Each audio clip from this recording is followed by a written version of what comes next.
pada tadi tu kita dah confirm. Okey, boleh mula Kang Linted. Sambung konstruk melukis, soalan melukis SBP. Okey. Baik, cikgu. Okay, so kita tengok soalan dulu. Itu yang ini. Okay. So, Raja 3.2 menunjukkan satu litar rektifikasi gelombang penuh yang mengandungi 4 komponen X yang disambungkan kepada bekalan arus ulang alik dan osiloskop sinar katod, so OSK. Apabila switch OSK dihidupkan, surihan pada skrin OSK adalah seperti dalam Raja 3.2. Okay, so yang kita nampak daripada soalan ini, kita tengok pada satu dulu. So, dia nak lengkapkan litar pada 3.2 dengan melukis komponen X dan dalam kotak A, B, C dan D. Okay, so kita tengok dulu. So, ini adalah rektifikasi gelombang penuh. So, saya pergi ke sini dulu. Okay, so bagi rektifikasi kita ada dua. Satu adalah yang penuh, so macam yang dalam soalan, yang ini, yang gelombang penuh. Dan yang kedua adalah separuh. So, okay, daripada soalan ini kita boleh tengok dulu. Ada sedikit masalah. Okay, kita tengok pada bateri dia. Atau ni, kerana dia cakap dia adalah arus ulang alik. So, yang ini,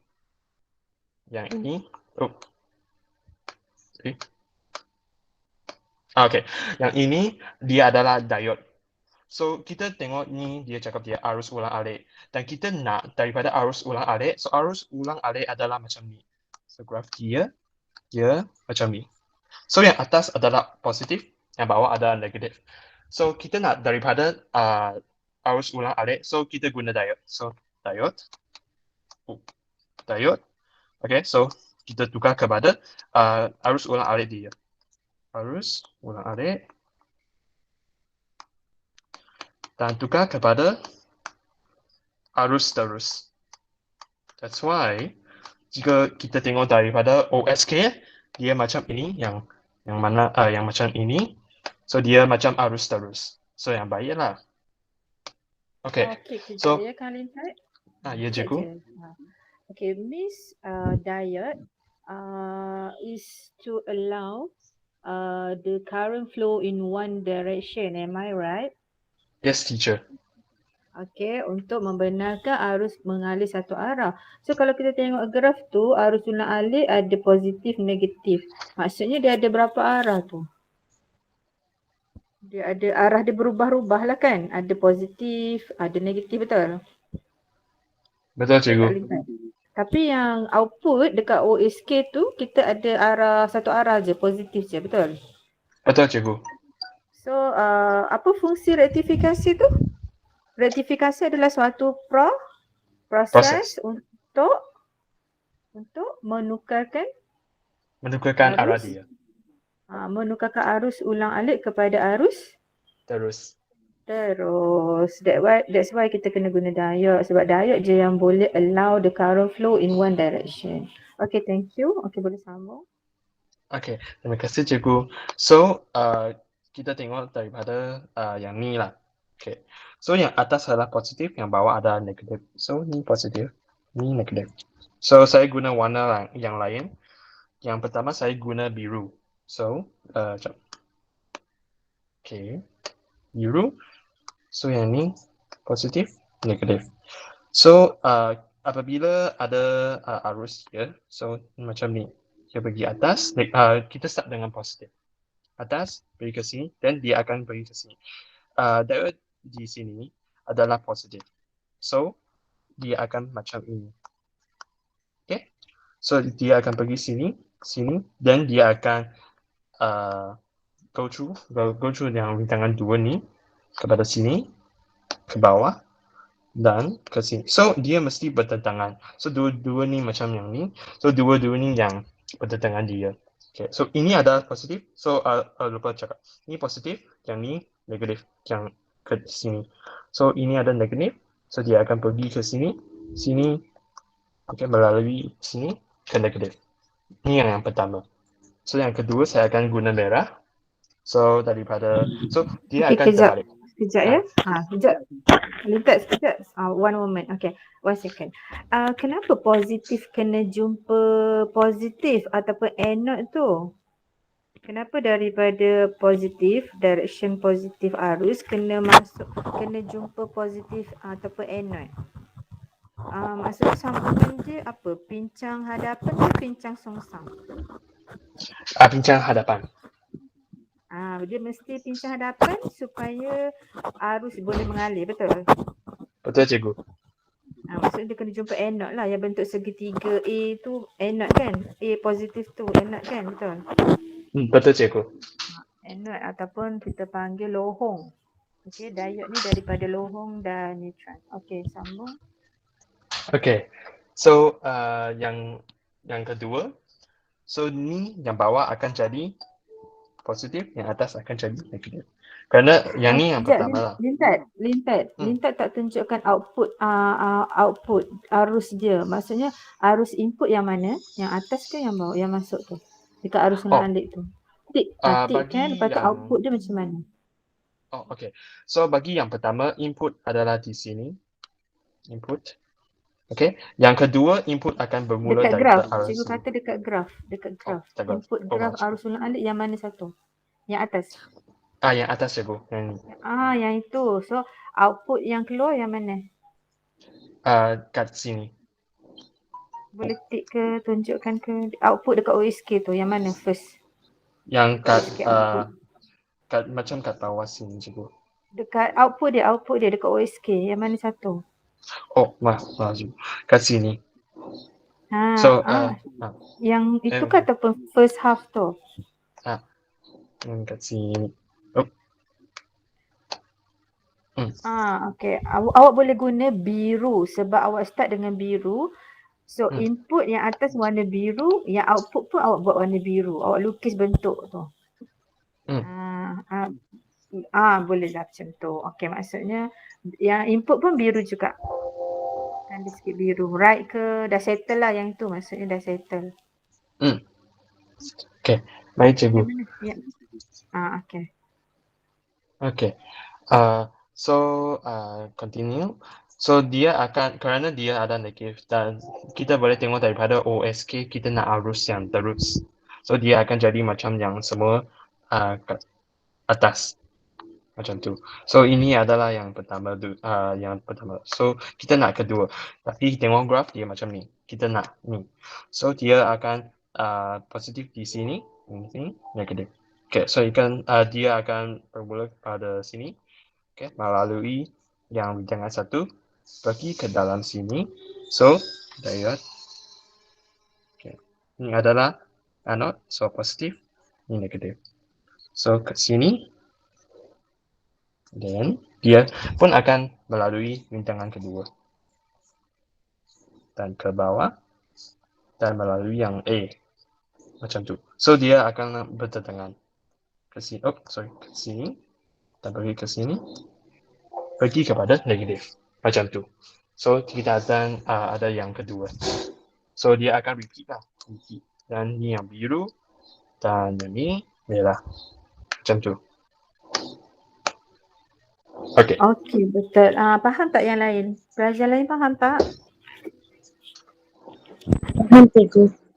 Okay, good, you know. Okay. Teruskan. Okay. So ini adalah makalah. So saya pergi kepada yang saya dapat. Oops. Okay. So macam yang inilah. Ini adalah yang apa saya tulis adalah nota saja. So boleh tengoklah. Okay. So kita pergi kepada soalan kedua. Okay. Soalan kedua dulu. Okay.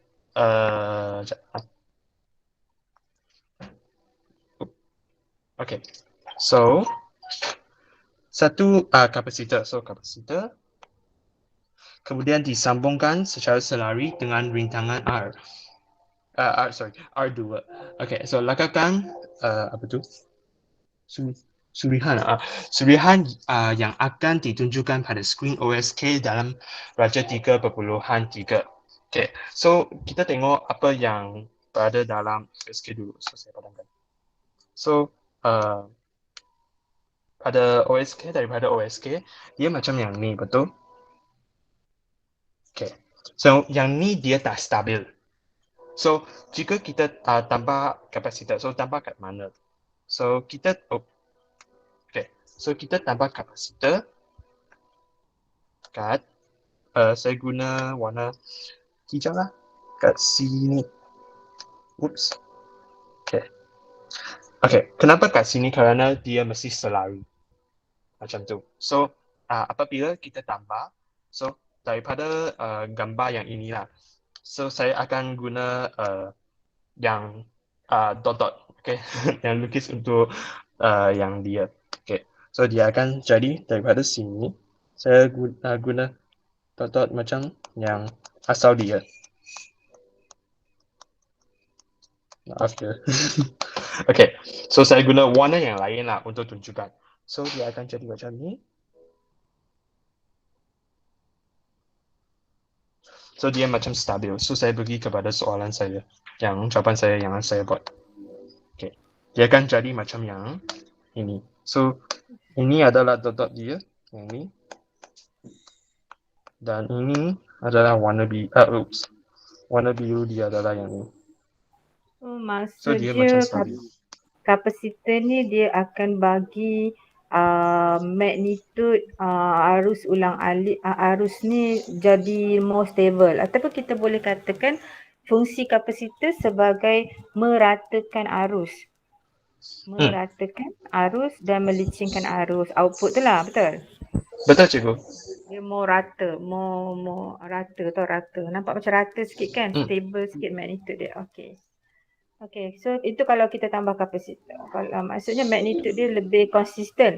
Kalau kita tak tambah kapasitor, nanti magnitude dia sekejap rendah, sekejap tinggi. Kalau kita nak dengar radio takkan sekejap perlahan, sekejap kuat, sekejap perlahan, sekejap kuat kan? So dia bagi rata sikit. Okay. So yang lain faham? Faham cikgu.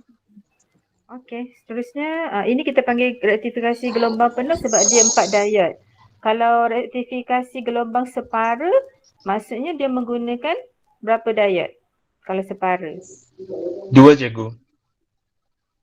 Kalau separa berapa diode? Bukan 2.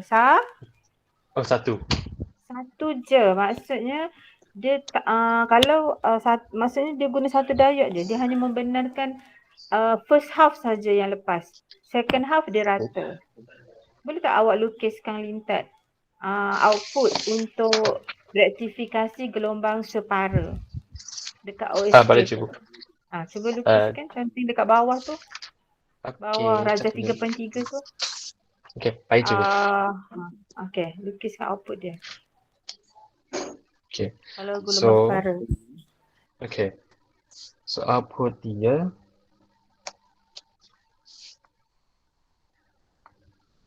ini adalah V, ini adalah T. Okay.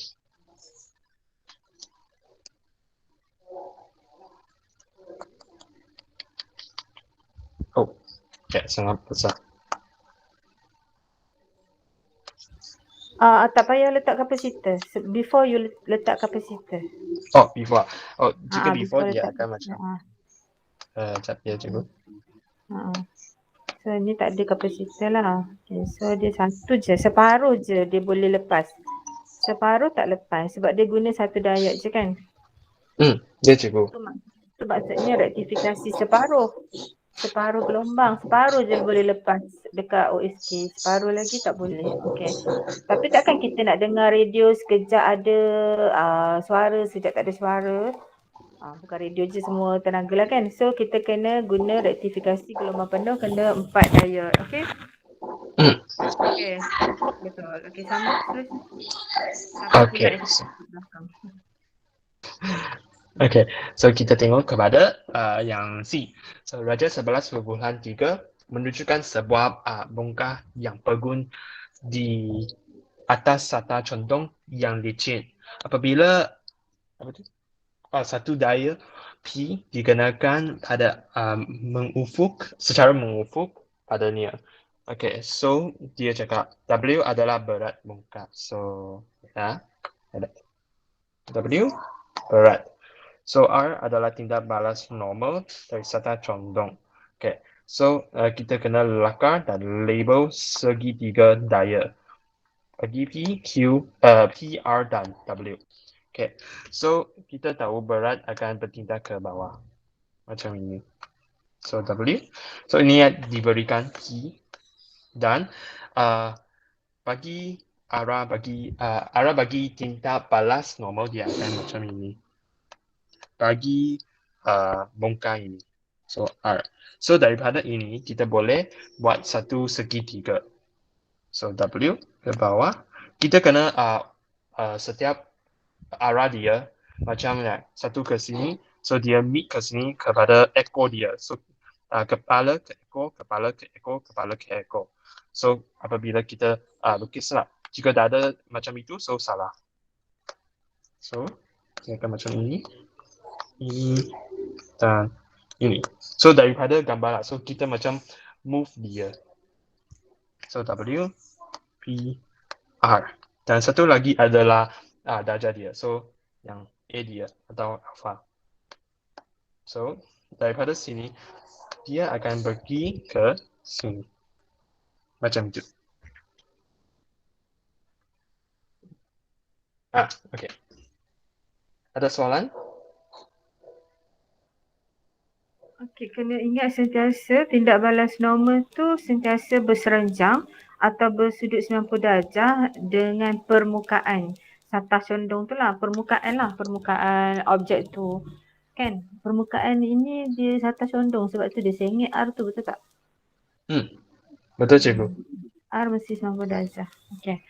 Dengan satah condong. Yes. Dengan satah tu. Okey. Ada siapa-siapa tak faham macam mana sudut tu boleh ditentukan ke faham dah? Faham? Kalau ada perkataan segitiga daya mesti ada tiga daya dan objek tu seimbang ke? Ada dia cakap seimbang tak? Pegun. Bulatkan pegun. Bulatkan perkataan pegun ke atas tu. Highlightkan pegun atas sekali. Okay, baik cikgu. Okay. So syarat untuk buat segitiga daya ni, objek tu mesti dikenakan tiga daya. Lepas tu yang kedua, objek tu mesti seimbang sama ada dia pegun ke walaupun dia tergantung pun dia dalam keadaan seimbang. Macam gambar kan, gambar digantung guna dua tali. So dia mesti seimbang. Tu syarat dia, ada dua. Yang pertama tiga daya, yang kedua dia seimbang, pegun ke seimbang. Okay, faham? Baru boleh lukis segitiga daya. Faham tak Syam? Syam muntah hijau? Aku panggil ikut emoji. Muntah hijau faham tak muntah hijau? Syam ada tak? Aduh. Okey, sambung. Okay, baik cikgu.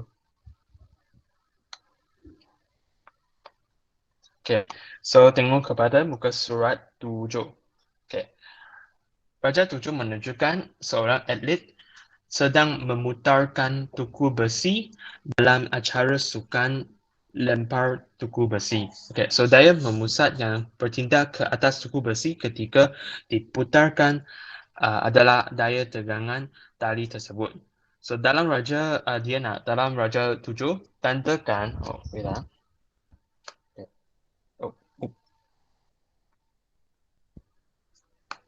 Okay.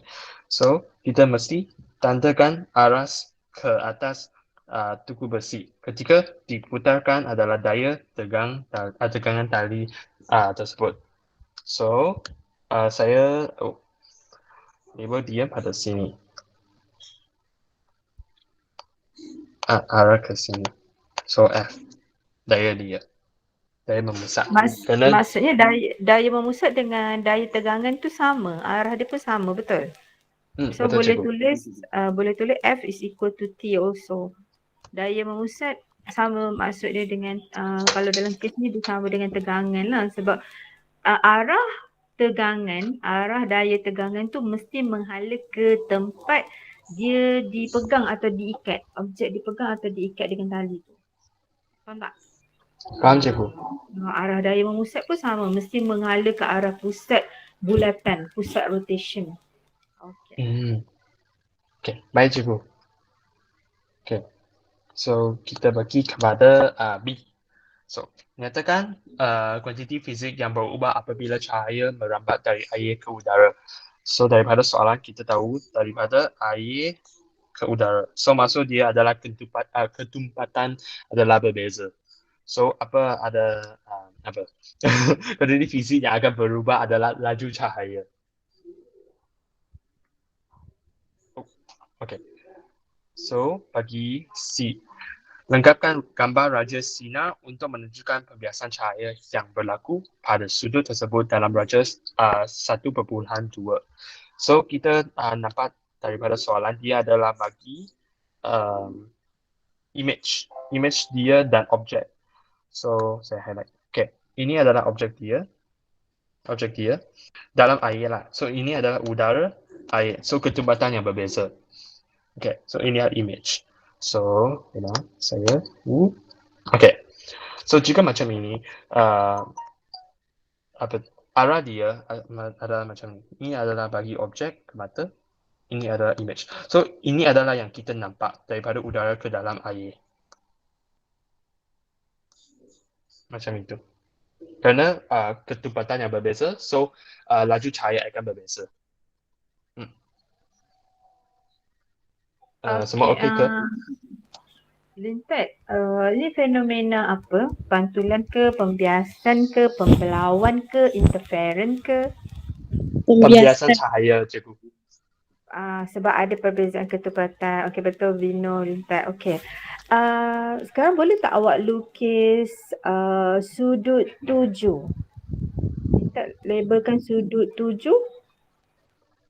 Sekejap ni ya, cikgu. Sudut 7 mesti dari garis normal. Itu biar tak payah yang awak dah lukis rajah tu biar. Okey, sudut 7. Sudut 7, mana sudut 7? Boleh nampak ke cikgu? Sudut 7 daripada objek pergi ke mata. Oh, objek. Jika Daripada objek.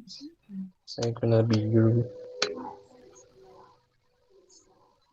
Okey, sudut 7. So labelkan dengan apa simbol sudut 7? I. Okey, labelkan I. Okey. Sekarang Lintat labelkan sudut biasan. Okay. Okey, good. Okey, air pergi ke udara. Maksudnya menjauhi normal ke mendekati normal?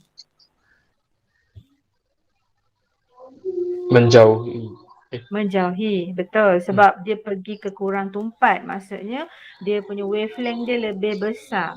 Okey, dia lebih laju sebab dia pergi ke kawasan yang kurang tumpat, tak jam. Bila tak jam dia boleh pergi lebih jauh. So sasaran tinggi, panjang gelombang tinggi, laju pun tinggi. Rather than compare to kawasan yang lebih tumpat macam air tu kan, betul? Betul cikgu. Okay. Tapi mata kita nampak image tu secara lurus. Sebab tu kita nampak image tu berada lebih tinggi sikit berbanding dengan objek. Sekarang cikgu nak awak guna pen merah. Guna pen merah, labelkan dengan dalam nyata.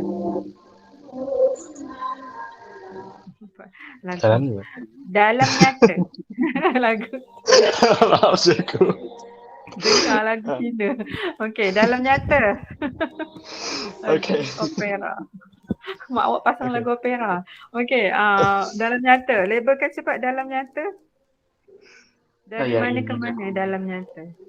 Warna merah, ambil warna merah, labelkan dalam nyata. Dari sini? Dalam nyata. Okey. Itu dalam dikira daripada permukaan ke bawah. Okey, so secara lurus, secara menegak, dalam nyata adalah daripada permukaan pergi ke mana? Objek lah. Objek. Permukaan pergi objek. Okey, cuba gariskan dalam nyata. Saya nak tengok label dalam nyata. Bukan. Itu sinar. Dalam nyata daripada mana? Permukaan. Mana permukaan air tu? Mana permukaan air? Sini cikgu. Ambil betul-betul atas objek. Ambil betul-betul atas objek secara menegak. Mana atas objek? Permukaan air atas objek.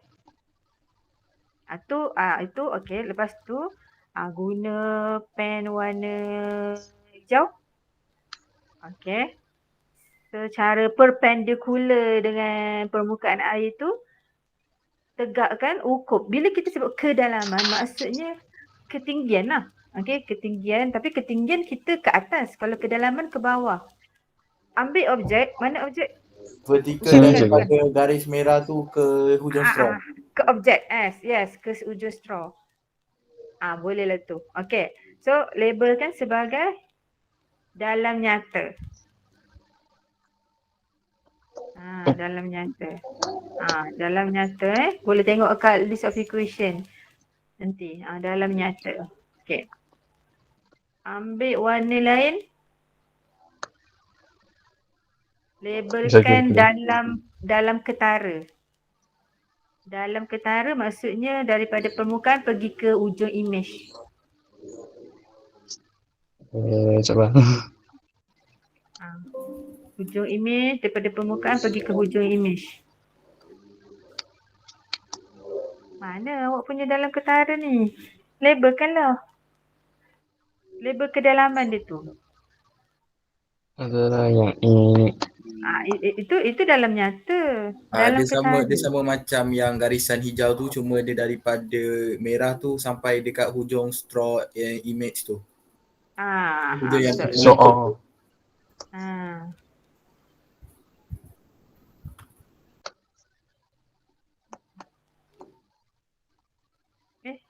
Itu dia mesti dari permukaan. Mesti dalam tu kita ukur daripada permukaan air yang warna merah, start daripada warna merah pergi ke hujung straw secara perpendikular.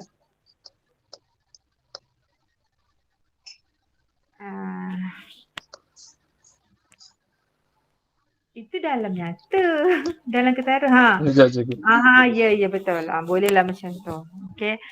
Sebab kalau kadang soalan suruh labelkan, dia boleh jadi keluar sebagai label dekat soalan nombor 1. Itu dalam nyata.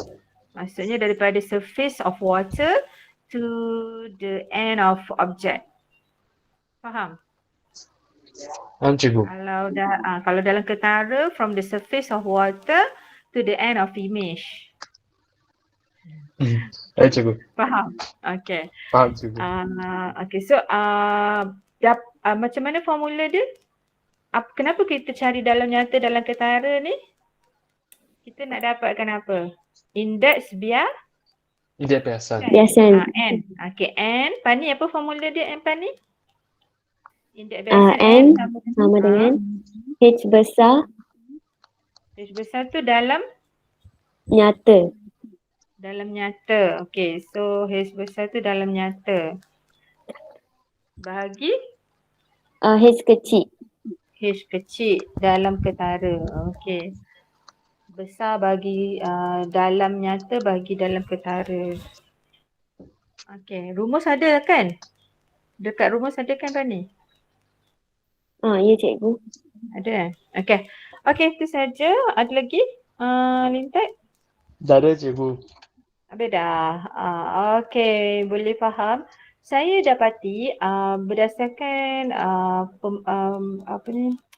melukis ni, saya nantilah dekat-dekat exam nanti saya akan fokus balik macam mana nak lukis gambar Raja Sinar untuk kanta dengan cermin lagi sekali. Tapi saya akan bagi satu tips lah. Saya dah jumpa satu cara, satu teknik macam mana nak ajar awak melukis untuk topik tu. Okay. Boleh stop share screen. Terima kasih kepada Lintat. Terima kasih cikgu. Okay, sama. Okay, kita akan sambung dengan konstruk definasi. Okay, siapa dulu? Cikgu saya dulu. Oh, Vino dulu. Okay, Vino boleh? Saya dah habiskan dulu cikgu. Cikgu boleh tak share, saya dah hantar kat grup. Oh, saya share screen. Okay, Ah, share ya. screen.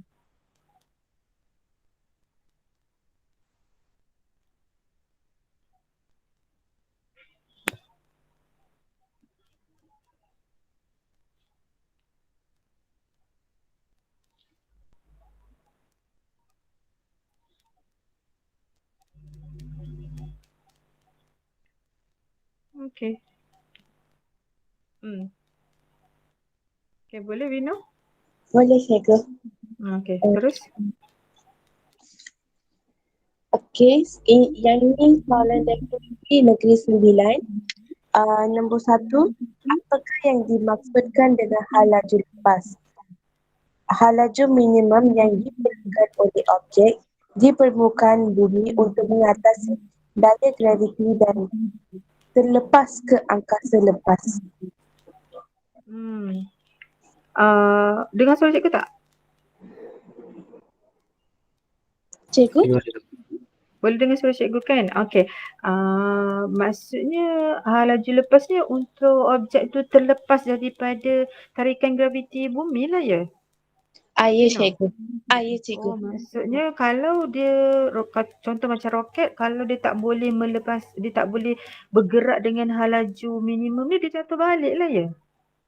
Ya cikgu. Dia ditarik lah oleh daya graviti ya? So maksudnya setiap planet tu ada laju minimum masing-masing ke? Betul cikgu, ada. Okay, ada tak formula yang berkaitan dengan laju minimum ni? Ada kan? Ada cikgu. Laju lepas. Ada formula laju lepas pelajar? Pani cek laju lepas apa formula dia Ada Pani? cikgu. Ada. Okey, apa dia Iman? Formula dia? V Punca sama dengan kuasa. V sama dengan V punca sama dengan kuasa punca kuasa 2 ya. GM. Saya tulis V sama dengan punca kuasa 2G besar M besar bagi R. Betul? Ya cikgu. Maksudnya G tu pemalar kegravitasian semesta ada tak diberikan dalam SPM? Ada cikgu. Ada. M tu? Dia jisim. Ada cikgu. Ya, jisim untuk planet yang tertentu lah. Kalau bumi, planet bumi berapa jisim dia, betul? Sebab laju lepas ni dia adalah spesifik untuk planet-planet tertentu lah. Planet bumi berapa laju lepas dia, planet Marikh berapa laju lepas dia. So kena tengok berapa jisim planet tersebut. Okey, R tu? R tu je. R tu Jejari apa? bumi. Jejari bumi kalau ini merujuk kepada bumi lah kan. Permukaan bumi. Okey. Seterusnya. Vino. Seterusnya, apakah yang dimaksudkan dengan pecutan? Kadar perubahan hal laju. Kat sana ada formula A sama dengan V tolak U per T. V tu adalah laju akhir, U tu adalah laju awal, bahagi dengan masa. Maksudnya kadar. Okey, kadar tu apa-apa sahaja yang bahagi dengan masa. So yang ni perubahan hal laju. So kadar perubahan hal laju. Okey, betul okey, sambung seterusnya. Yang ni cikgu saya tak pasti sebab saya pun cari dia tak dapat. So saya jawapan ni ada satu buku dia letak apakah maksud rintangan sifar yang menentang pengaliran arus dalam litar. Tapi tadi kamu ada hantar rintangan ialah nisbah beza keupayaan merentasi konduktor kepada arus yang mengalir di konduktor iaitu R sama dengan V per I. Okey, yang warna merah ni lebih tepat. Okey, maksudnya awak boleh, kalau terdesak sangat, awak boleh define sesuatu kuantiti fizik tu menggunakan rumus.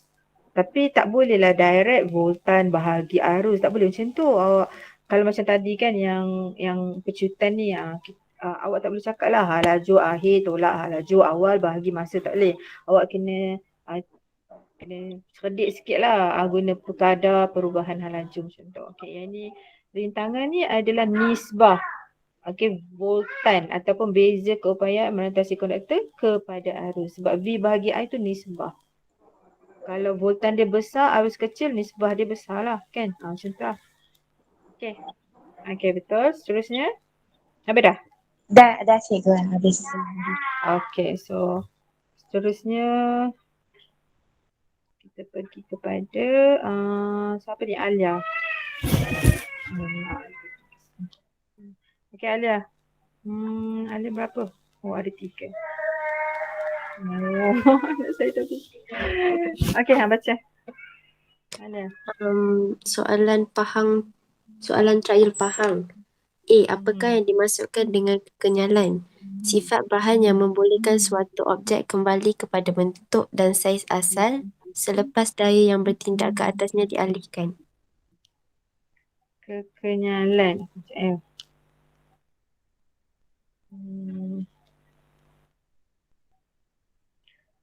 Okey, kekenyalan ni sifat bahan.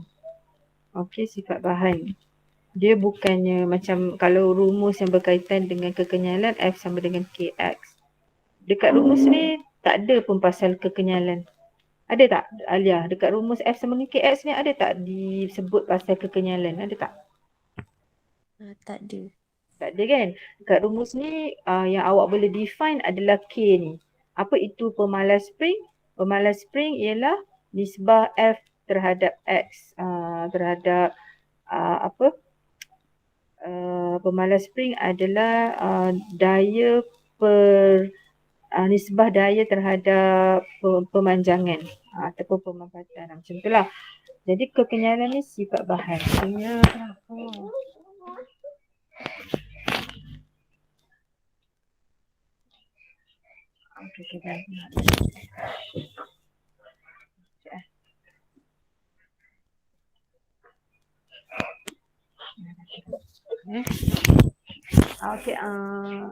Okey, sambung. Sifat bahan bolehkan suatu objek kembali kepada bentuk dan saiz asal selepas daya yang bertindak ke atasnya dialihkan. Maksudnya kalau objek itu bila kita kenakan daya, contoh macam meja keras kan. Kalau kita kenakan daya ke atas meja, adakah meja tu akan kembali ke keadaan asal dia ataupun memang macam tu je, tak berubah pun bentuk dia? Tak berubah, kan? Betul? Maksudnya meja tu tak adalah bahan yang bersifat kenyal kan? Betul? Betul tak? Hello, boleh dengar tak? Betul cikgu. Ya, betul kan? Contoh bahan yang bersifat kenyal ni apa Alia?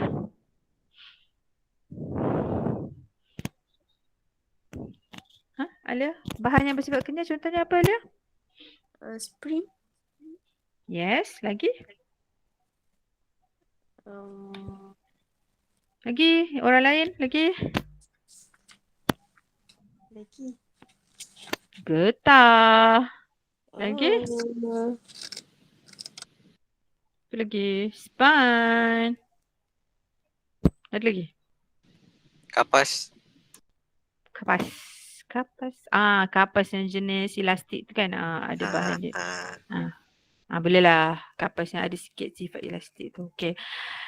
Banyak lagi lah. Asalkan dia boleh kembali ke keadaan asalnya bila kita alihkan daya tu, maksudnya bahan tu adalah bahan elastik. Okey. Cikgu, kapas macam mana boleh cikgu?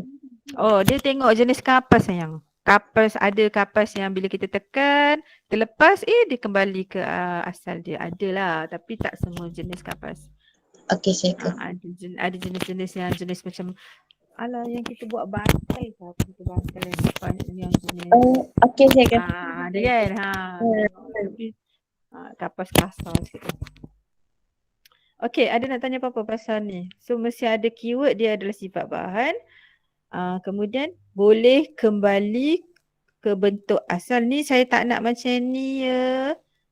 Ni bahasa SMS ni tak nak ya. Okey. Kepada bentuk asal dan saiz asal. Asal tu kena ada bentuk dan saiz asal. Saiz maksudnya panjang asal dia. Okey. Panjang asal. Isi padu asal macam itulah.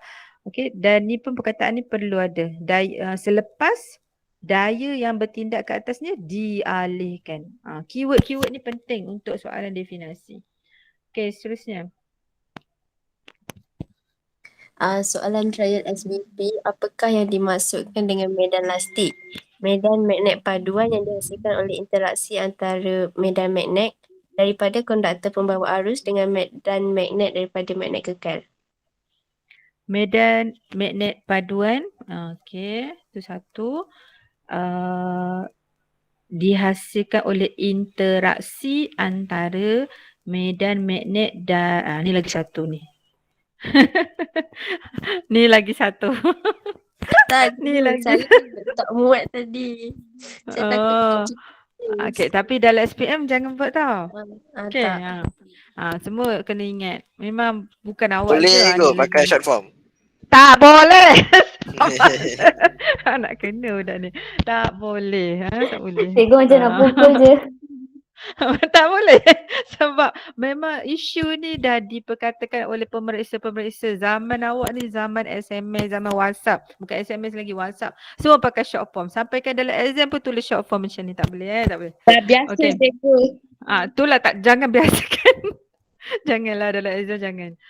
Okey, maksudnya medan magnet yang dihasilkan daripada konduktor. Okey, konduktor ni bawa arus. Okey, contohnya macam ni. Bila saya buat simbol pangkah macam ni, maksudnya apa?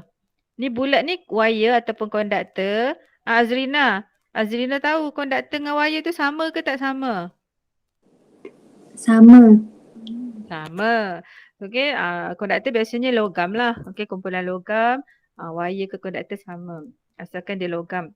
Bila cikgu buat pangkah ni maksudnya arus dia pergi mana? Masuk. Masuk ke dalam. Pandangan depan. Mata kita kat depan sini. So kita nampak buntut. Nampak buntut. Nampak pangkah. Maksudnya arus masuk ke dalam. Macam tu. So labelkan arus. Okay, labelkan arus. Siapa pula Ravin ni? Ada orang luar lah nak join. Siapa Ravin Ainsworth ni? Awak? Tak naklah admit. Tak nak admit. Awak kenal ke? Ada orang luar Baik masuk ke? ni. Ravin Ainsworth. Apa Kawan awak Haras ke? ke cikgu? Tak Kawan bukan Haras ke? bukan kawan saya. Apa?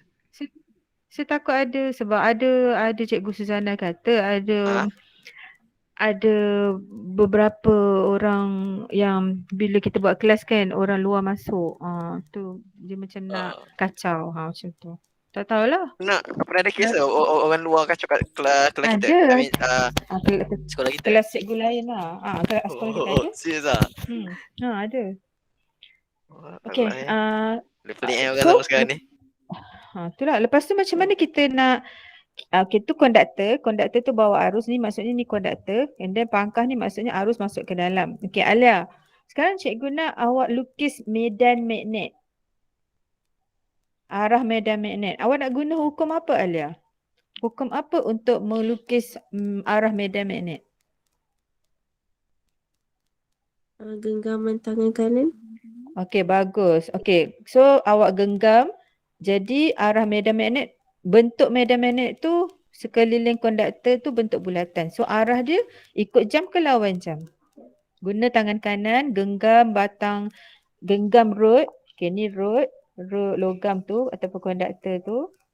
Okey, arah jam. Okey, yes. Ikut arah jam. Bagus Firdaus, ikut arah jam. Okey, so itu arah medan magnet. Sekarang ni kita untuk dapatkan medan lastik, kita kena ada satu magnet kekal pula. Kita letak kat tengah-tengah dia. Kat sini dengan sebelah sini. Okey, utara, selatan. So konduktor tu yang ada medan magnet tu kita letak dalam medan magnet daripada magnet kekal.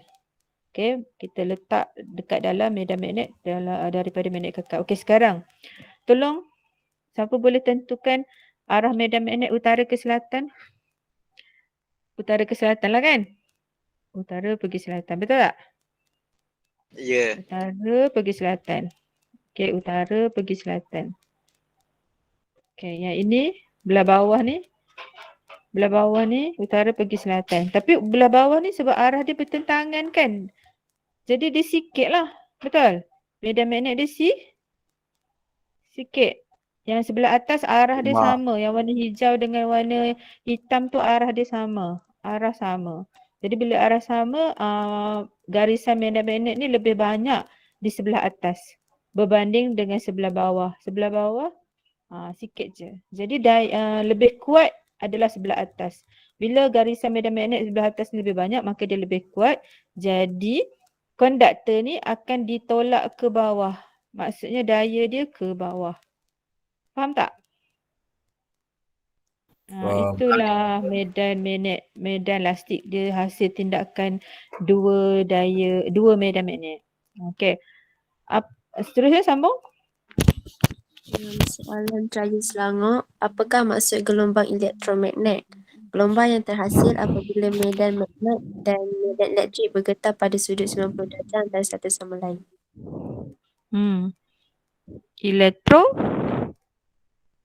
Magnet. Maksudnya ada medan elektrik dan ada medan magnet. Dan arah getaran dia 90 darjah antara satu sama lain. Okey. Bergetar pada sudut 90 darjah. Okey. Dah? Maksudnya gelombang elektromagnet ni adalah gelombang melintang. Betul? Gelombang melintang. Gelombang melintang arah perambatan gelombang PG, arah perambatan gelombang dengan arah getaran zarah AGZ, arah getaran zarah bersudut 90 darjah antara satu sama lain. Selain daripada gelombang elektromagnet, kita ada water dengan light. So cara nak ingat gelombang melintang ada 3. Water, gelombang air, gelombang elektromagnet, gelombang cahaya. Ketiga-tiga ni adalah gelombang melintang di mana arah getaran zarah dengan arah perambatan gelombang bersudut 90 darjah. Macam contohnya macam gelombang air. Gelombang air zarah dia bergetar atas bawah, atas bawah, atas bawah. Dalam masa yang sama gelombang tu bergerak berserenjang, bergerak ke depan. 90 darjah. Sebab tu bila air kita duduk dekat bot ataupun pelampung ke bot kan, kita terasa gerak atas bawah. Tapi dalam masa yang sama kita ditolak sampailah ke tepi pantai. Contoh macam itulah. Faham tak? Okey, tapi kalau gelombang membujur, di mana arah pergerakan zarah dengan arah perambatan gelombang tu APG, perambatan gelombang dengan AGZ, getaran zarah, selari. Sudut kosong darjah, selari. Di mana kita ada kawasan mampatan, kawasan regangan, mampatan, regangan, mampatan. Mampatan, regangan, mampatan, regangan, mampatan. Contoh gelombang bunyi lah. Udara dia ada dimampatkan, kemudian diregang, mampat, regang. Dan dalam masa yang sama, gelombang tu bergerak arah ke sana jugalah. Sampailah. Tu maksudnya dia selari. So contohnya gelombang bunyi. Satu je. Gelombang ni gelombang membujur. Gelombang bunyi adalah jenis gelombang membujur. Okey, dah habis. Terima kasih Alia. Seterusnya.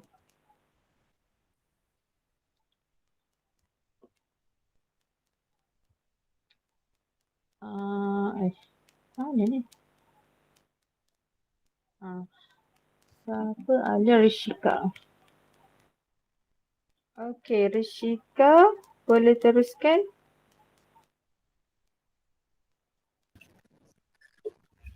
Apakah yang dilakukan dengan skala hayat?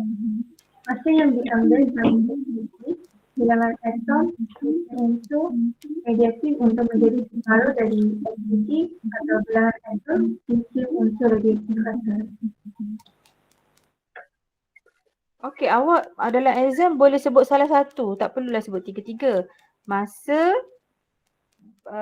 bagi aktiviti bahan radioaktif menjadi separuh.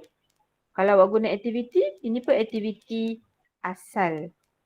Masa yang diambil bagi aktiviti bahan radioaktif ataupun unsur radioaktif menjadi separuh daripada aktiviti asal dia. Boleh? Boleh. Okay. Apa simbol half-life ataupun separuh hayat ni, Rashika? Simbol dia, simbol dia. T besar 1/2. Yes, good. T besar.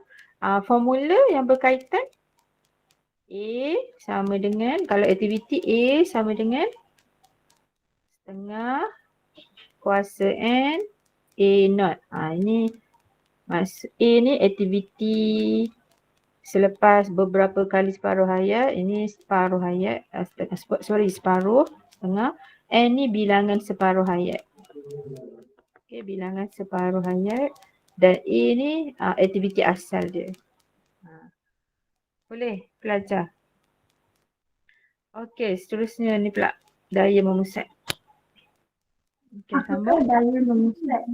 Daya yang bertindak ke atas jasad yang melakukan gerakan membulat dengan arah yang senjata menuju ke pusat gerakan itu.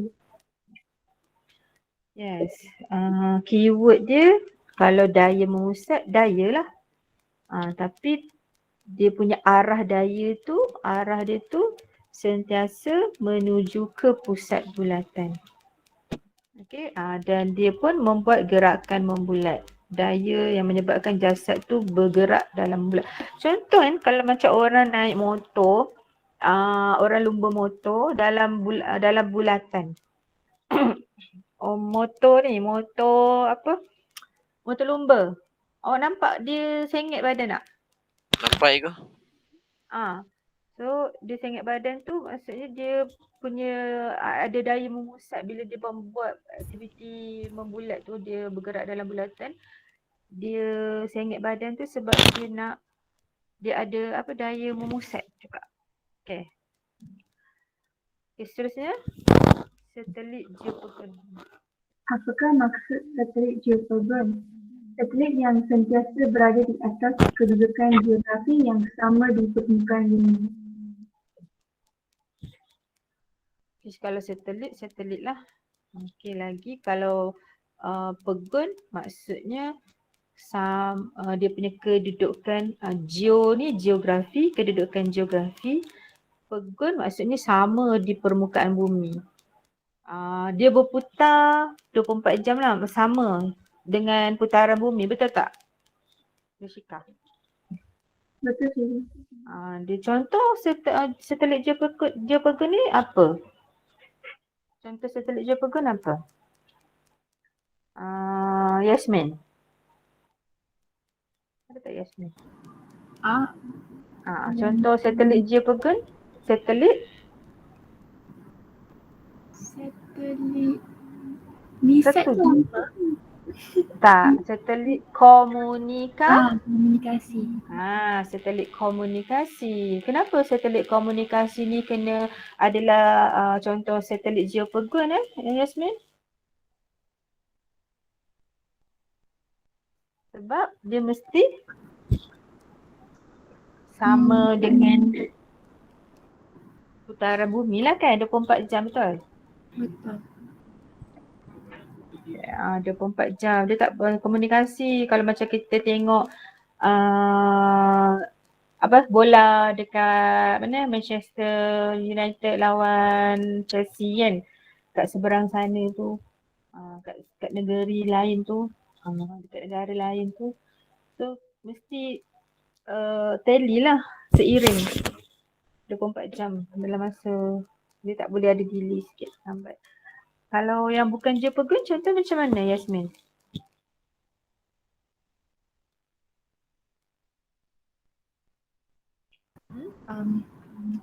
Tak ingat? Tak ingat apa rasio. Tak, bukan bagi tahu contoh, dia punya ni umum je tu. Okay, kita tengok satelit Stesen angkasa. Stesen angkasa itu ISS, itu lain. Satelit geopogon dan bukan geopogon. Okay. Perbezaan dia.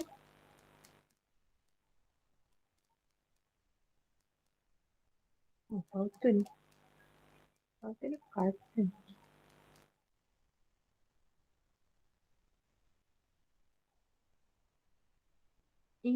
Ingat tak kumpulan Carmon, kumpulan Chia, Kaini ada buat PBM mengenai satelit ni tahun masa diorang tingkatan 4. Betul tak Kaini?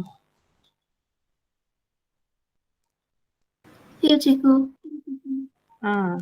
Jadi kalau ada awak cari balik, awak forward balik bagi dia orang ni. Tak boleh. Sekejap.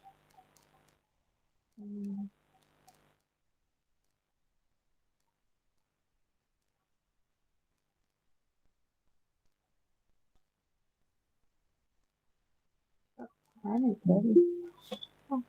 Siapa Ravin Ainsworth ni? Asyik masuk je nak kena dengan aku. Ada ke korang ni? Ada ke di kalangan korang yang ada sahabat Tak ada nama je Ravin nama Ainsworth saya ni? bukan. Nama apa cikgu? Raven Ainsworth. Siapa cikgu? Outside Ministry of Education Malaysia. Tak tahu cikgu. Ada scammer ni mana-mana. Security. Hacker mana-mana masuk aku. Habis tu takkan dia boleh tak dapat ni? Ke siapa? Si ni ke? Adam? Budak kelas lain ke? Tak, saya admit. Saya admit. Adam. Dia tak ada pula. Tak ada pula masuk. Dia cakap admit ke?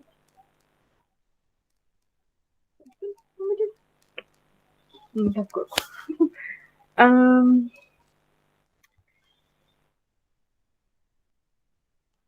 Cikgu. Ada ke Ya. satelit bukan manusia yang buat? Sebab saya tengok ada satelit buatan manusia. Ada ke satelit bukan buatan manusia? Lah, bulan adalah satelit semula jadi. Bulan satelit lah. Macam sebahagian satelit lah. Bulan adalah satelit semula jadi bumi.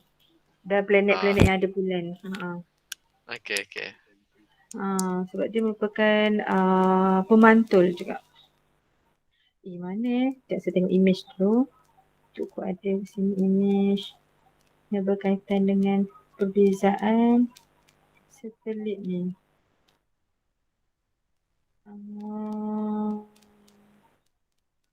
Okay. Apa dia? Okay. Nampak tak? Tak berapa nampak.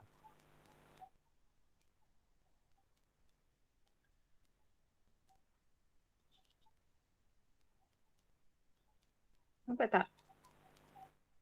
Nampak Ibu, nampak. Nampak tapi tak berapa clear kan?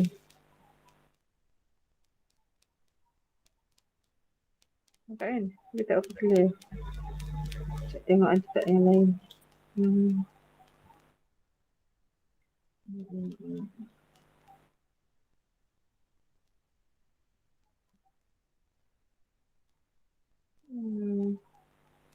Tak ada lah.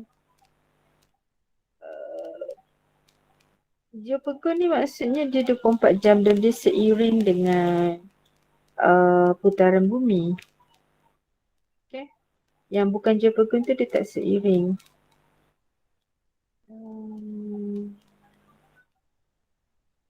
Gambar ni. Mana sini?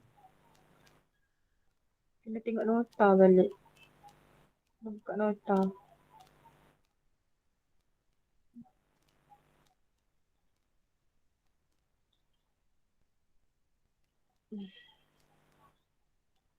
Nantilah buka nota nantilah, boleh tak?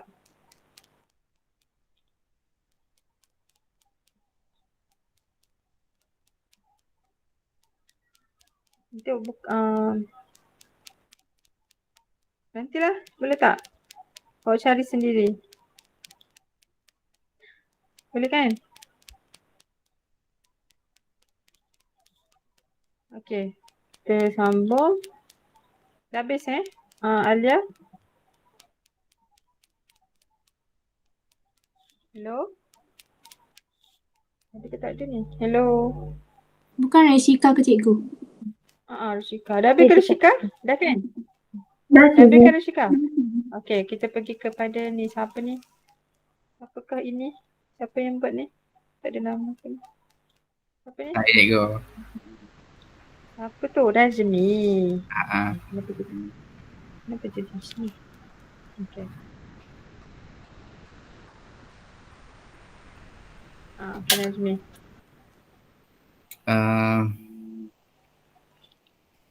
Okey. Ada 3 menunjukkan satu tindak balas nuklear melibatkan uranium 235 di dalam suatu reaktor nukleus.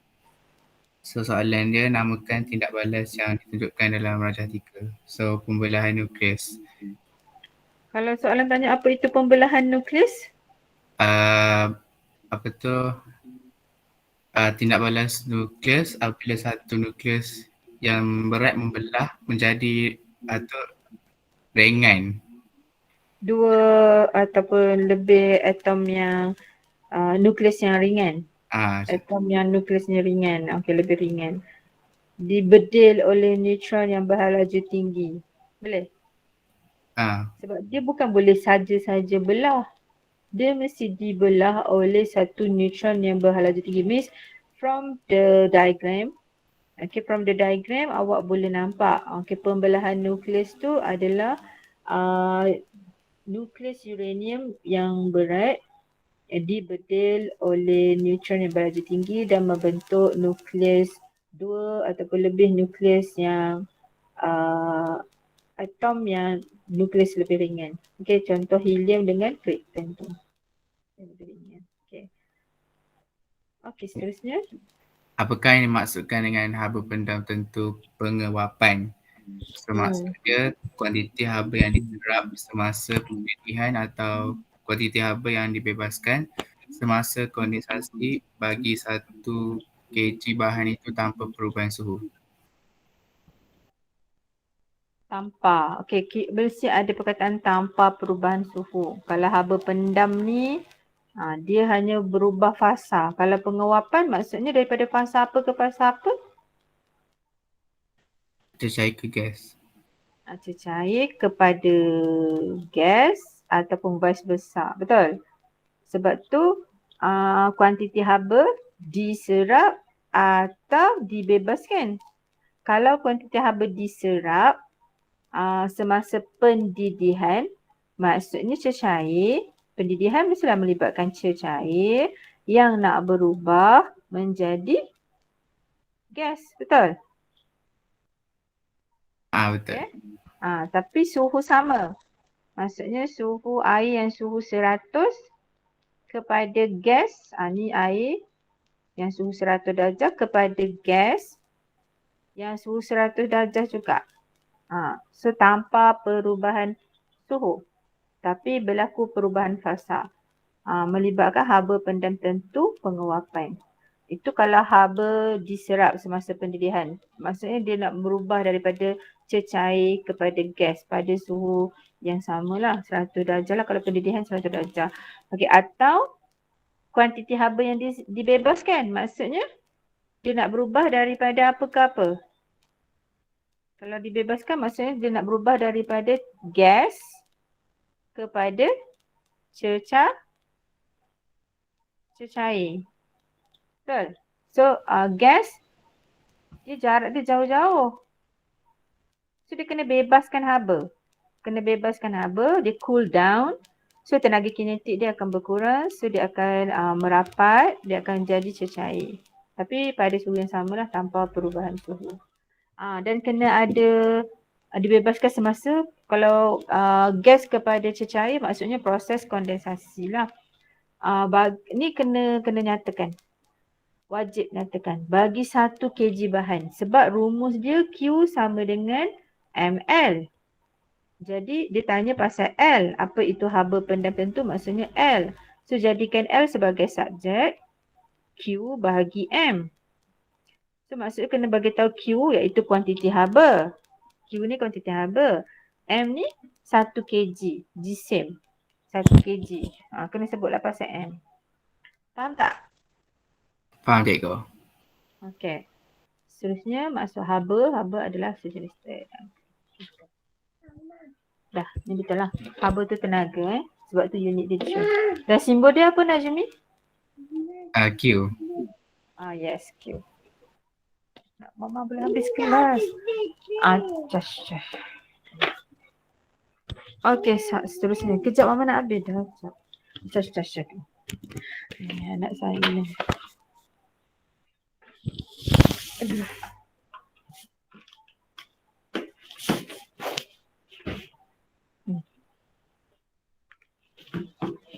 Okey, seterusnya. Dah habis Okey, kita pergi kepada orang lain pula.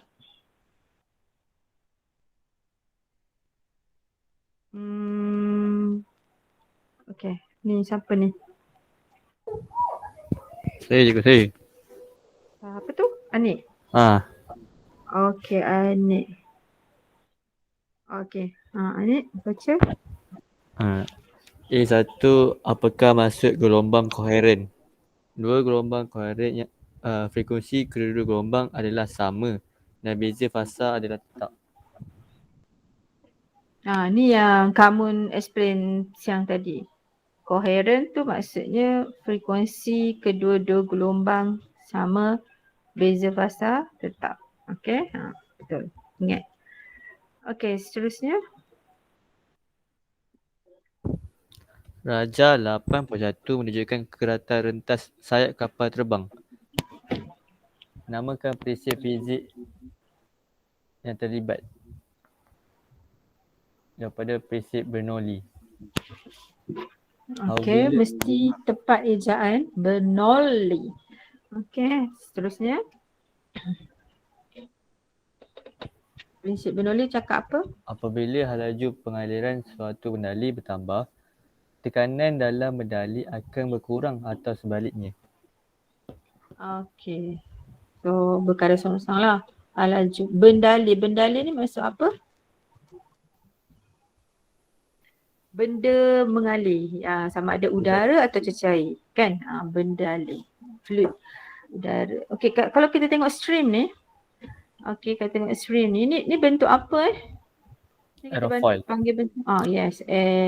Macam ni je? RO. RO. Okey, AERO. Aero. Foil. FOIL.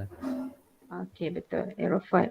Okey, bentuk aerofoil ni maksudnya kita nak create stream laju dekat atas ni tinggi ke rendah? Tinggi. So pressure kat atas rendah. Means pressure dekat bawah akan jadi tinggi. Jadi dia akan mewujudkan daya angkat. So kapal terbang boleh terangkat lah.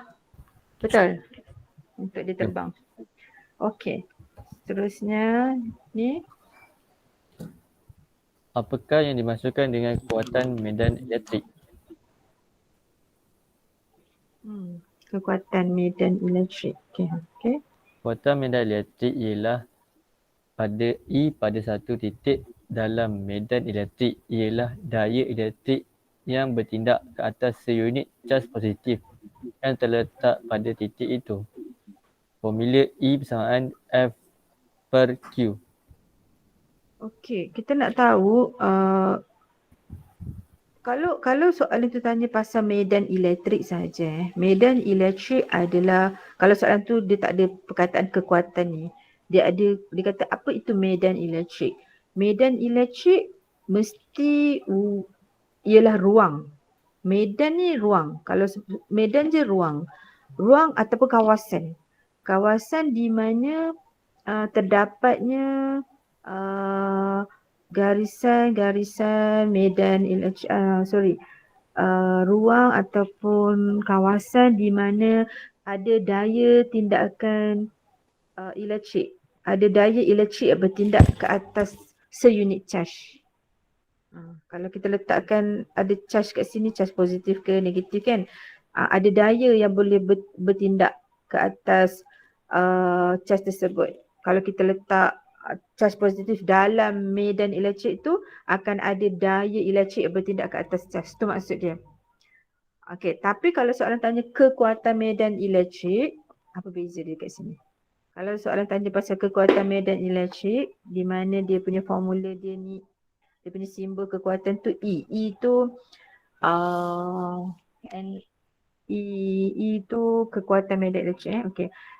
F ni daya apa? Daya apa Anik? Daya elektrik. Daya elektrik. Daya elektrik itu bertindak ke atas apa ni? Atas 1 unit cas positif. Okey. Cas positif tu kita nak letak kat mana ni? Tak pada satu titik itu. Pada satu titik. Okey. Cas medan elektrik dia mesti terbina daripada kita ada cas, contohnya plat negatif, plat positif dan plat negatif. So medan elektrik dia punya garisan medan elektrik tu daripada positif pergi ke negatif. Ni kita panggil medan elektrik.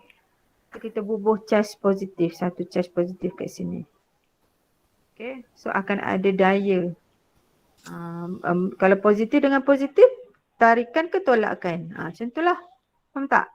Ada daya tarikan ke tolakan? Ingat tak yang kita buat pingpong ball yang kita letak antara pingpong ball dengan lilin tu, ingat tak? Lilin tu split kepada 2, ingat tak? Ada video dia tu dekat dalam saya punya YouTube channel tu. Ingat tak? Nak ada api tu ke tu? Yang api tu berpecah kepada 2 tu. Ingat kan? Kita letakkan dalam medan elektrik.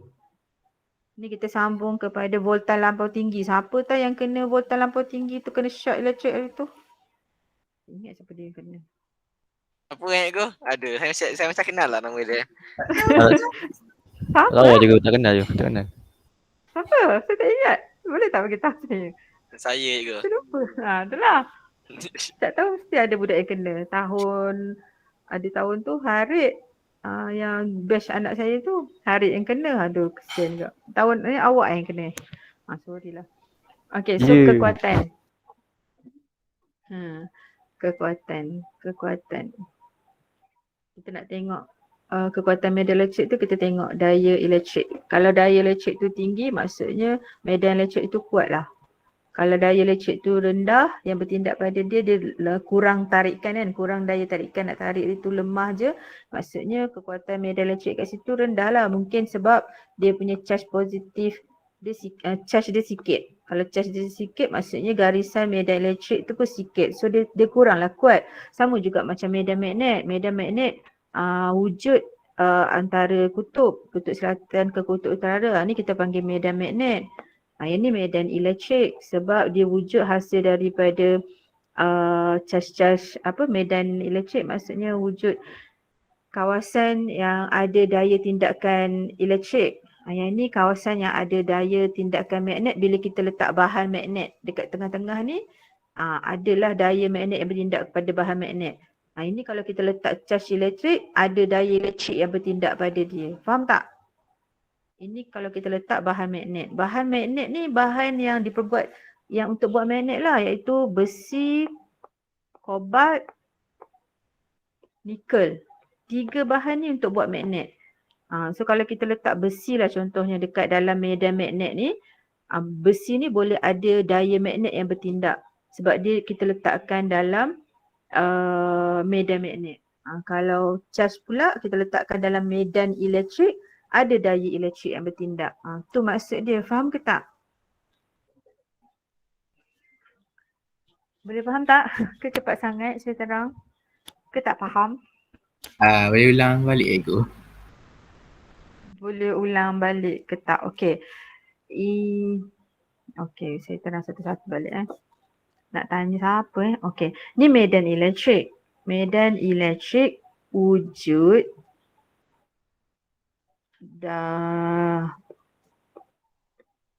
okey, mesti medan elektrik tu kawasan. Ni medan elektrik. Medan elektrik faham tak Najmi? Faham cikgu. Medan tu kawasan. Kawasan di mana terdapatnya daya elektrik yang bertindak ke atas charge. Okey, tak kisahlah charge positif ke negatif, tapi agak sini cakap charge positif. Okey, bila charge positif ni kita letak dalam medan elektrik, akan ada daya elektrik yang bertindak Kalau yang ini positif, kita letakkan dekat dengan plat negatif, dia akan ada daya tarikan lah. Yang positif dengan positif, daya tolak kan, faham tak? Faham cikgu.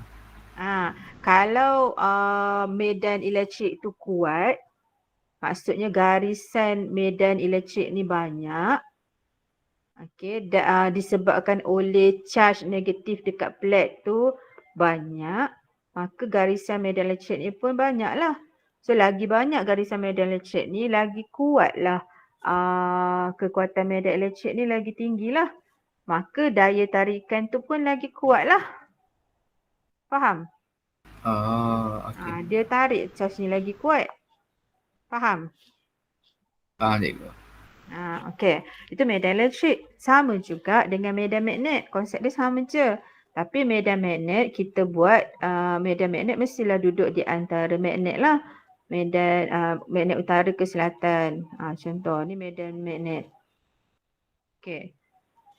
Lagi banyak garisan medan magnet, lagi kuatlah medan magnet tu. Okey, maksudnya bahan yang kita guna untuk menghasilkan magnet ni daripada bahan yang pure, tulen. Okey, soft iron core, contohnya teras besi lembut.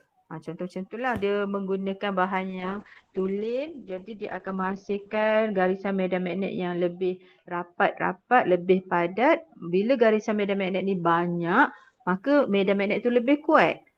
So bila kita letakkan apa-apa bahan magnet, contoh bahan magnet ni contohnya besi, konduktor besi kan, bahan-bahan magnet. Dia boleh, bahan magnet ada 3, besi, kobat ataupun nikel. Okay. So kita letak besi kat sini. So ada daya magnet yang bertindak. Boleh tolak dia ke, tarik ke, melekat kan. Besi boleh melekat pada magnet. Contoh-contoh itulah. Lagi banyak garisan medan magnet ni, lagi besarlah daya tarikan ataupun daya magnet yang bertindak ke atas bahan magnet tersebut. Jangan kita letak charge pula. Charge positif bukan bahan magnet. Kalau yang ni kita letak charge. Dekat medan elektrik kita letak charge. Kalau dekat medan magnet kita letak bahan magnet. Bahan contoh besi contohlah. Faham tak? Tapi akan ada daya lah, daya magnet. Ini kita panggil daya magnet sebab medan magnet. Ini kita panggil daya elektrik yang bertindak ke atas charge ni sebab dalam medan elektrik. Boleh faham? Boleh cikgu. Okey. So habis dah. Okey ni. Dah habis Okey, seterusnya siapa pula?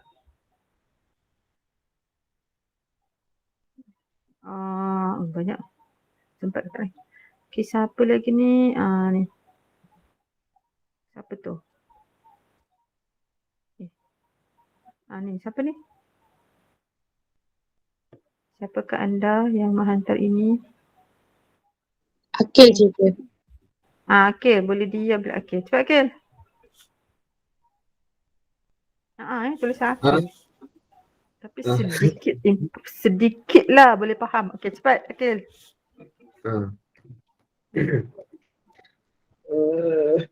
Apakah maksud sudut genting? Tertuju dalam sudut media yang berketepatan optik tinggi apabila sudut biasan dalam media yang berketepatan optik yang rendah sama dengan 90 darjah. Sudut genting adalah sejenis sudut tujuh. Tapi sudut tujuh tu dari medium yang, dalam medium yang berketepatan tinggi. Maksudnya medium yang lebih tumpat lah. Yang berketepatan tinggi. Okay. Apabila sudut biasan dalam medium yang berketepatan optik rendah sama dengan 90 darjah. Boleh faham ke tak ni? Boleh. Apa yang awak terang ni faham tak? Orang lain? Faham. Orang lain faham tak orang lain? Vino faham tak Vino? Faham cikgu. Okey. Maksudnya sudut genting ni sejenis sudut tujuh. Tapi sudut tujuh yang dalam medium lebih tumpat. Dan dia menghasilkan sudut biasan 90 darjah. Contoh macam okey. Contoh macam ni kaca. So yang ini adalah sudut 7. So sudut 7 ni mesti daripada lebih tumpat ni, katakan kawasan yang lebih tumpat ataupun ketepatan optik indeks biasanya tinggi.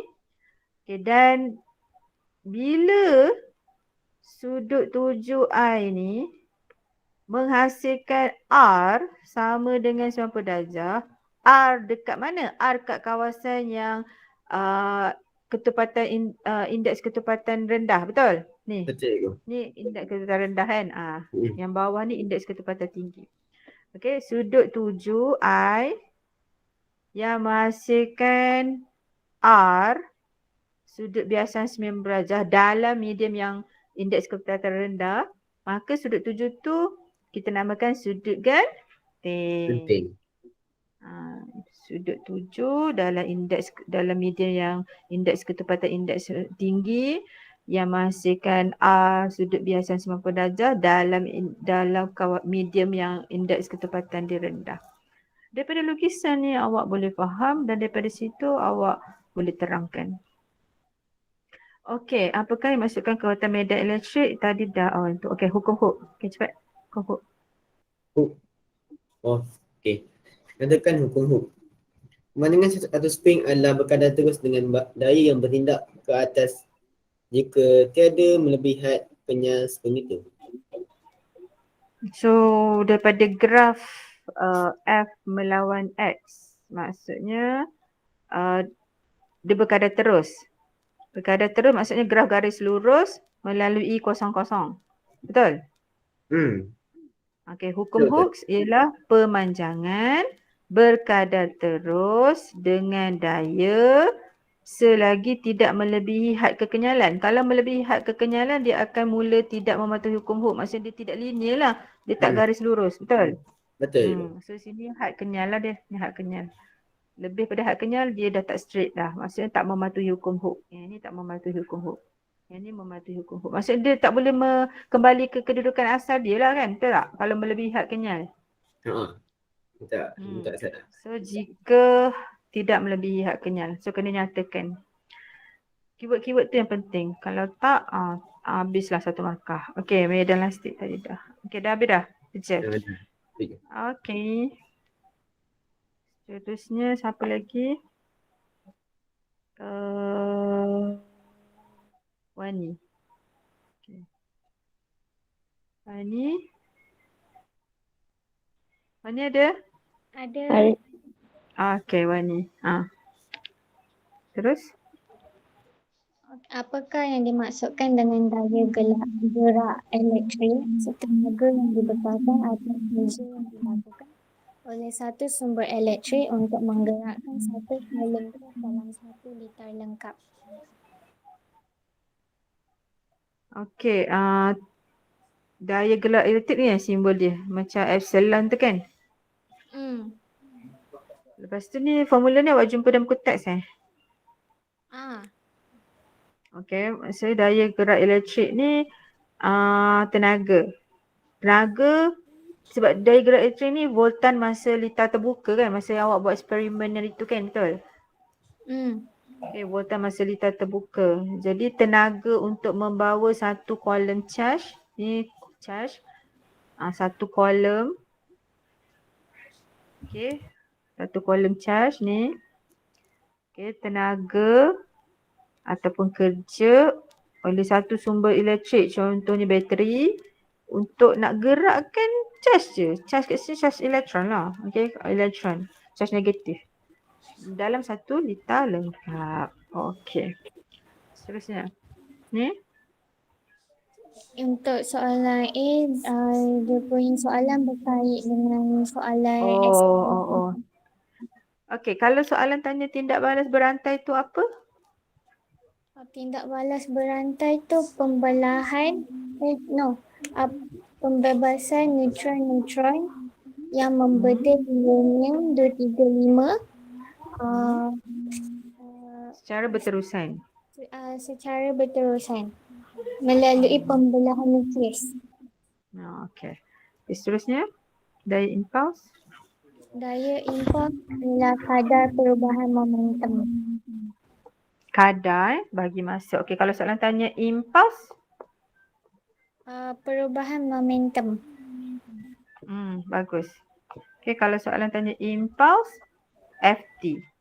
Bawa T ni ke atas, so sama dengan perubahan momentum. Dia tak ada kadar.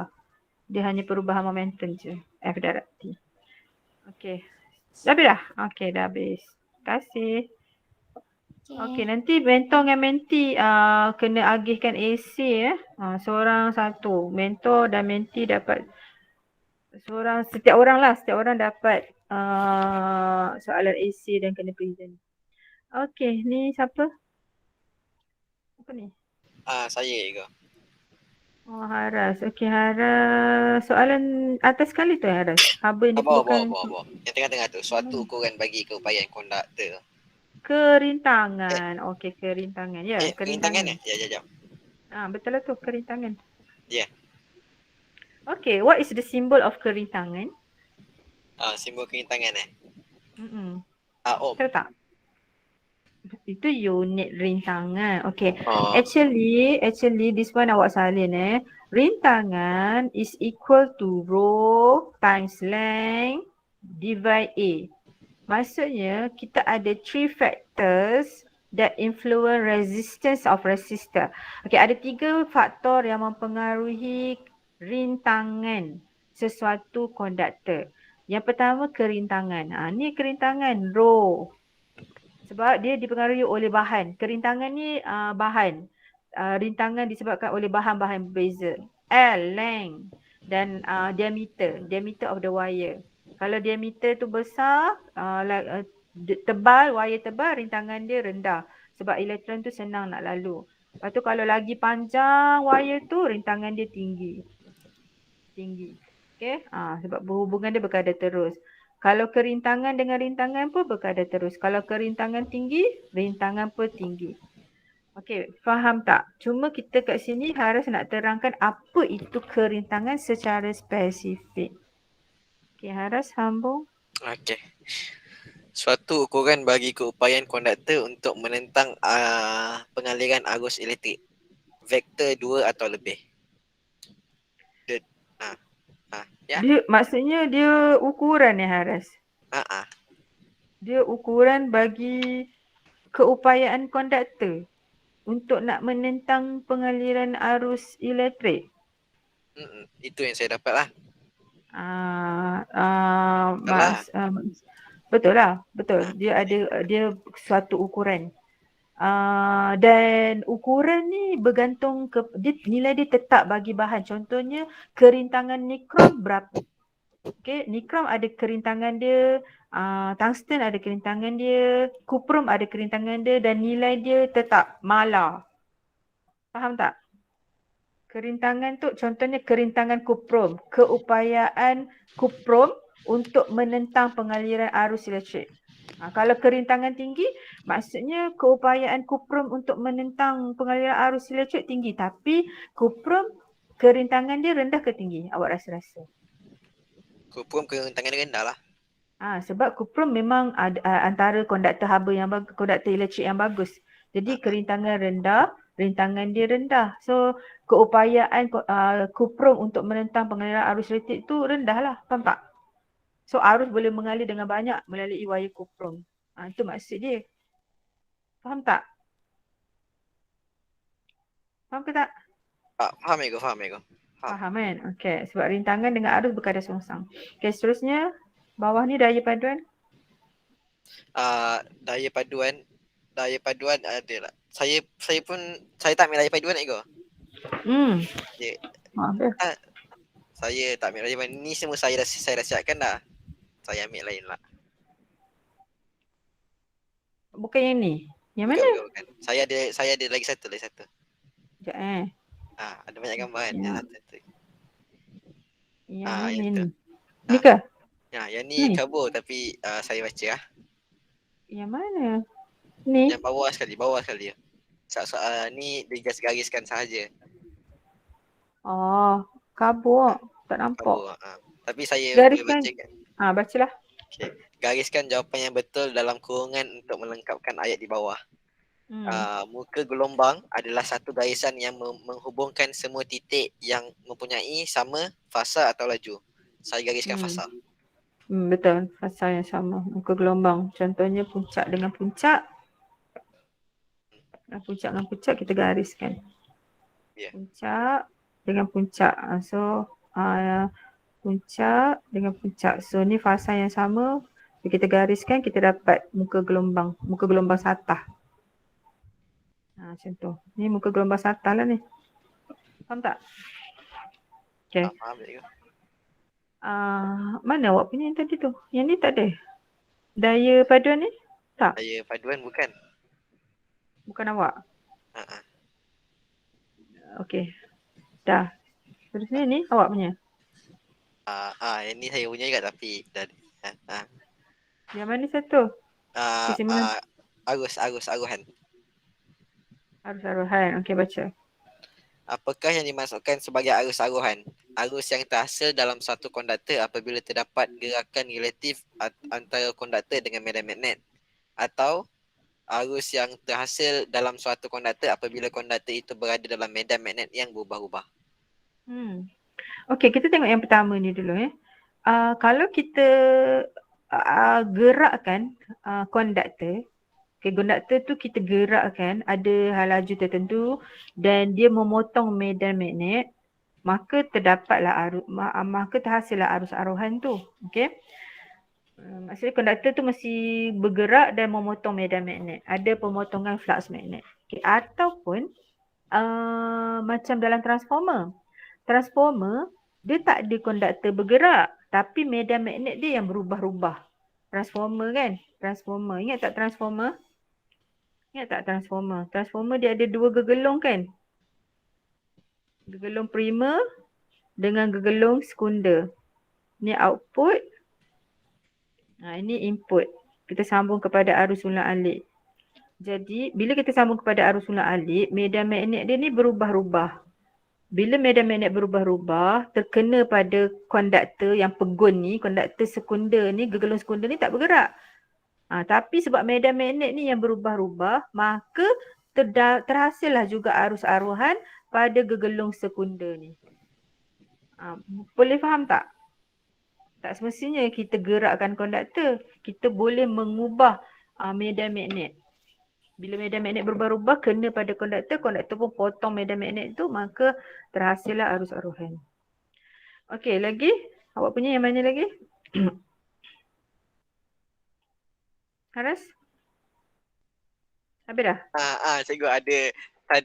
Tadi saya ambil salah, patut saya ambil haba penang pelakuran, bukan kerintangan. Saya tak ambil orang lain punya pula. Saya dah buat semua, so saya lupa mana saya tak buat. Tak apa. Okey, ni keseimbangan terma.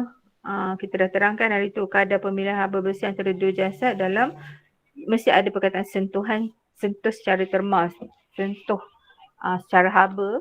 Okey. Kadar pemilihan haba besi tu sifar. Maksudnya tiada lagi pengaliran haba antara kedua-dua objek yang bersentuhan dan suhu akhir dia sama. Mesti kena ada keyword-keyword ni. Okey. Lagi ada lagi tak? Okey, last ni siapa ni? Syam. Okey, Syam. Baca Syam. Apakah yang dimaksudkan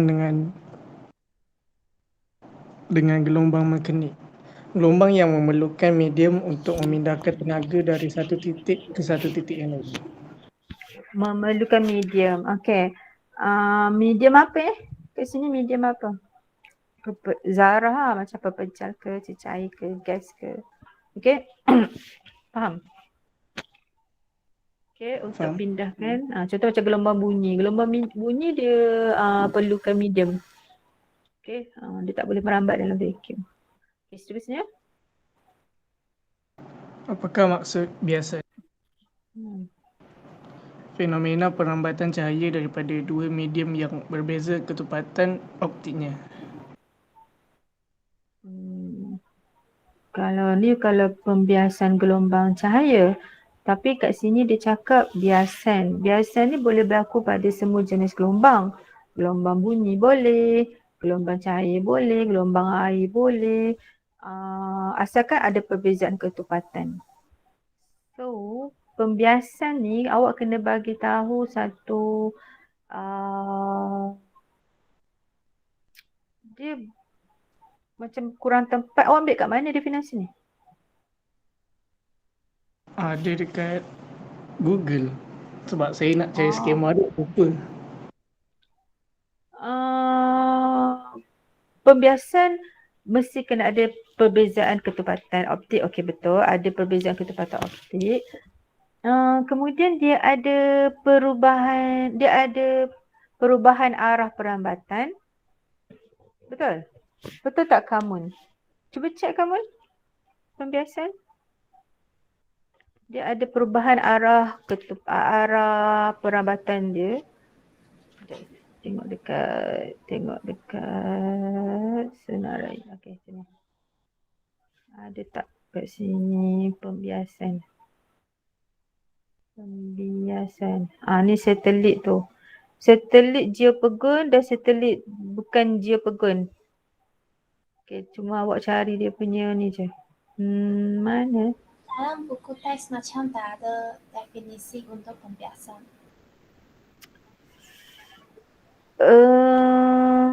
Awak ada buat? Ni pembiasan gelombang. Ni lah saya kata ni. Okey, Ada. pembiasan. Pembiasan dia arah dia siapa tanya? Azrina kot tanya. Cikgu, arah dia berubah. Betul Azrina? Hari tu kan awak ada tanya cikgu. Betul tak Azrina? Ada ke? Kan? Azrina ada tanya cikgu. Pembiasan arah dia berubah ke? Betul tak Azrina? Kan? Betul tak Azrina? Pembiasan. Awak ada tanya cikgu. Cikgu, pembiasan bukan arah dia tak berubah ke? Lepas tu cikgu pun explain lah, bagilah gambar kat awak. Pembiasan ni arah perambatan dia berubah sebab dia ada perbezaan ketepatan. Contohnya ketepatan yang tinggi, kawasan padat kepada kawasan yang tak padat. So, contoh bila awak pergi awak daripada kawasan jam. Okey, kawasan yang padat ketepatan tinggi. Kemudian kawasan jam tu awak boleh gerak laju-laju tak? Boleh tak gerak laju? Tak boleh. Tak boleh sebab dia padat kan. So hal laju kurang. Lepas tu panjang gelombang pun berkurang, betul tak? Betul. Ni contohnya kawasan yang padat. Okay, ketepatan optik tinggi, padat. Ni kawasan yang kurang padat. Okay. Lepas tu yang ni awak tak boleh gerak laju. Okay, awak tak boleh gerak laju sebab rapat-rapat. Bila rapat-rapat awak punya hal laju pun berkurang. So hal laju berkurang, sesaran pun berkurang. Okay. Yang ini bila awak pergi je kawasan yang tak jam, boleh pergi jauh, sesaran tinggi, hal laju pun bertambah. Okay, V sama dengan S bahagi T.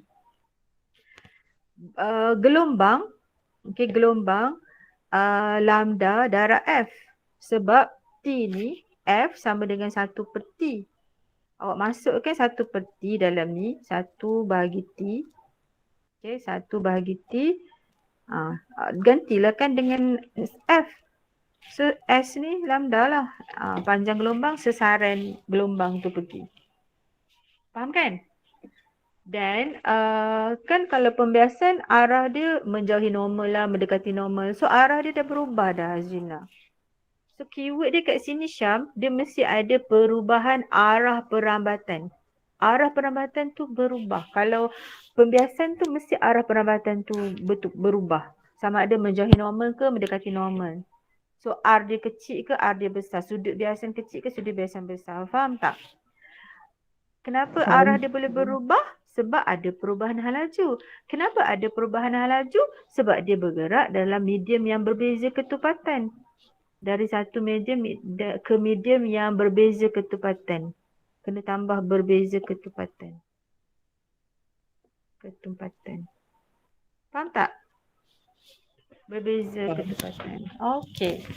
Itu syarat pembiasan. Okey. Ada lagi tak?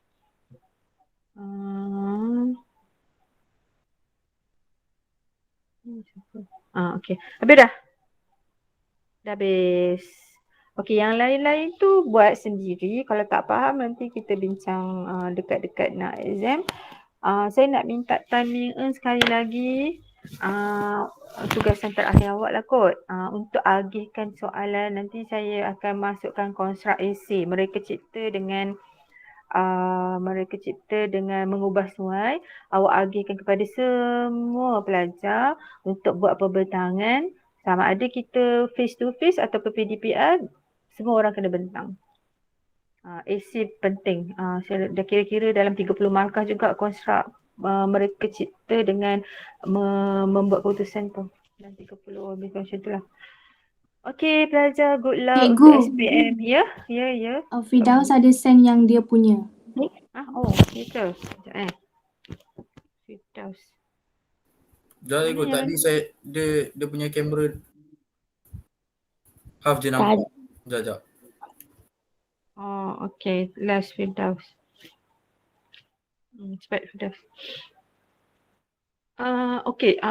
Saya ambil list of definition ni daripada trial, daripada soalan-soalan trial. Saya pernah buat untuk batch 2 tahun lepas. Saya kumpulkan soalan definasi untuk trial negeri mana-mana kan. Lepas tu dia orang just tengok balik, fahamkan, hafal dan banyak yang keluar dalam SPM. Alhamdulillah lah. So kita pun harap macam tu juga untuk kali ni. Dah ke belum? Firdaus. Sementara tunggu Firdaus tu ada apa-apa nak tanya? Last lah. Lepas ni tak jumpa dah. Jumpa awak 11 hari bulan insyaAllah. Bila panjang umur. 11 hari bulan 3.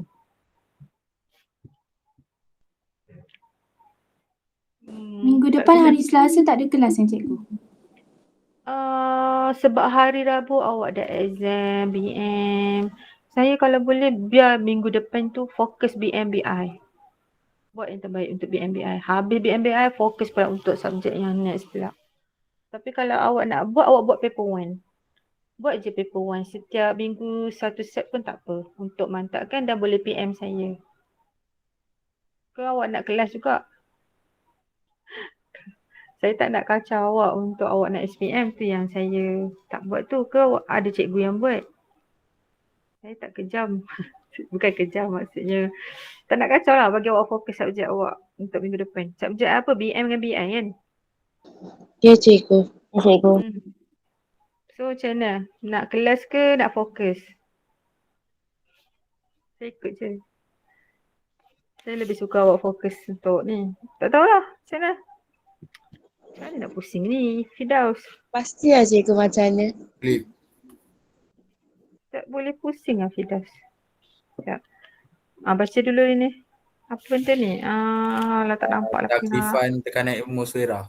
Berat lapisan udara di atas permukaan bumi. Untuk 1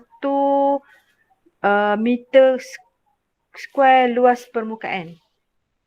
Boleh tambah. Okay? Faham tak?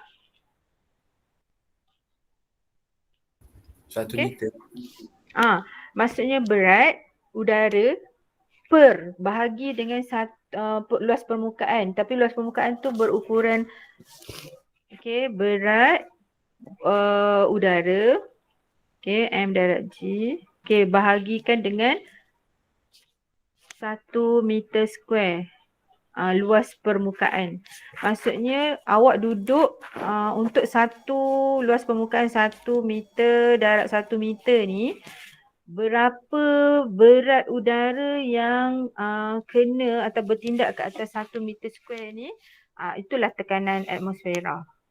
Kalau lagi banyak berat maksudnya lagi banyak lapisan kan. Lagi berat udara dia, maksudnya tekanan atmosfera dia lagi tinggi. Faham tak? Sebab tekanan ialah daya per luas permukaan. Daya ni kat sini daya berat lah, daya graviti. Daya graviti berat udara tu. Okey, seterusnya. Ini ke? Ini dah tadi kan? Ini dah tadi. Persimpangan terma belum ikut? Oh dah dah lah. Dah saya dah bincang sebab harus hantar sekali tadi. Lagi? Habis dah? Tu lah. Ini apa ni? Kena pusingkan kepala. Apakah maksud medan magnet? Apakah maksud medan magnet? Okey, apa maksud medan magnet? Ruang. Medan tu ruang atau kawasan magnet yang mempunyai daya tindak balas magnet. Daya magnet. Ke atas apa? Bahan magnet lah. Betul? Betul tak? Nah, magnet. Ke atas bahan magnet. Aduh.